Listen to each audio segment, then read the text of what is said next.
The spring shown in the figure is unstressed. When a man starts pulling on the cord, the mass of the block is m.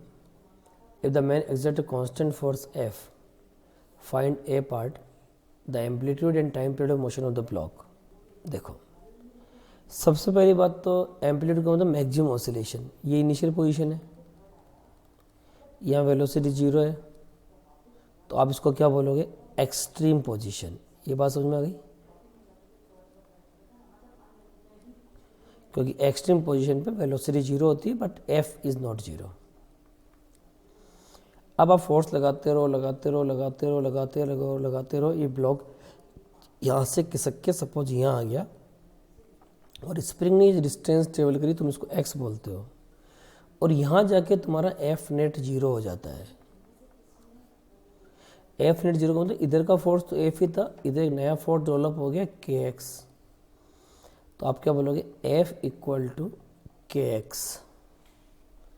अब ये mean position है, equilibrium position का तो mean position का तो एक ही बात है, इक्विलिब्रियम पोजीशन या मीन पोजीशन। और यहाँ से यहाँ तक की जो डिस्टेंस उसको आप क्या बोलोगे, एम्पलीट्यूड ऑसिलेशन, एक्सट्रीम से लेके मीन तक का डिस्टेंस। तो f इक्वल टू के एक्स, तो x की वैल्यू क्या आ जाएगी, f बाई के, एक आंसर तो ये आ जाएगा। और स्प्रिंग का सिस्टम हो, कोई भी सिचुएशन दे रखो, टाइम पीरियड तो 2π/m/k होगा ना, तो ए पार्ट के दोनों आंसर आ गए, एक पार्ट ये क्लियर हो गया और एक पार्ट ये क्लियर हो गया। अब हम बी पार्ट पे चलते हैं। The energy stored in the spring when the block passes through the equilibrium position, यहाँ पे ब्लॉक आ गया, तब इसमें कितनी एनर्जी है। अब देखो, ये बात तो क्लियर है, जब इक्विलिब्रियम पोजीशन पे आ गया तो जो भी इसमें एनर्जी होगी उस मोमेंट पे वो किस में कन्वर्ट हो जाएगी, काइनेटिक एनर्जी में कन्वर्ट हो जाएगी, और काइनेटिक एनर्जी वैल्यू मैक्सिमम। अब वेलोसिटी में आसानी से दिख नहीं रही है, लेकिन यहाँ पे अगर हम लोग जो पोटेंशियल एनर्जी जो मैक्सिमम होगी वही तो काइनेटिक एनर्जी मैक्सिमम होगी। तो बी पार्ट के लिए आप लोग बोलेंगे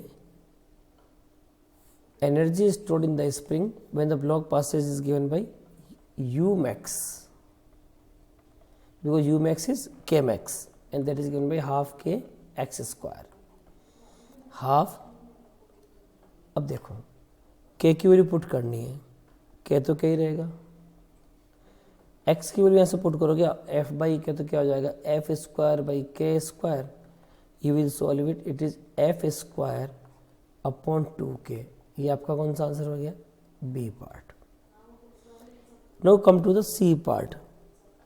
सी पार्ट ये कहता है what is the kinetic energy of the block at this instant. Of course इस इंस्टेंट पे जो एनर्जी होगी पूरी काइनेटिक एनर्जी तो होगी ना, पोटेंशियल तो होगी नहीं। तो kinetic energy at this instant will be the maximum energy and that is given bye F square upon 2k। ये भी समझ में आ गया। So answer of this problem will be given by F by के, 2π/m/k, एंड सी, बी और सी का same answer आएगा, F square by 2k, F square by 2k।